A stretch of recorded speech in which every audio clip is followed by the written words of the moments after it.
dishcloth and hold it tightly over the overflow to stop air escaping.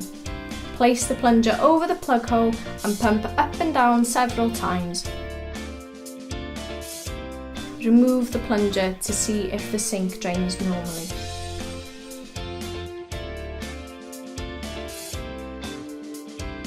If the sink is still blocked, place a bowl under the U-bend and slowly unscrew and remove the U-bend until the water drains into the bowl.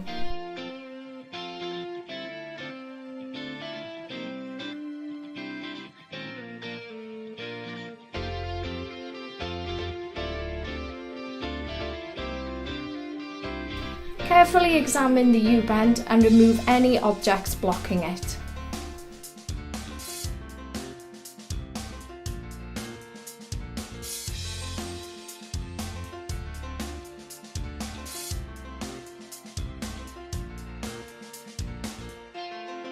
Carefully put the U-bend back in its position exactly as it was and close the bolts tightly.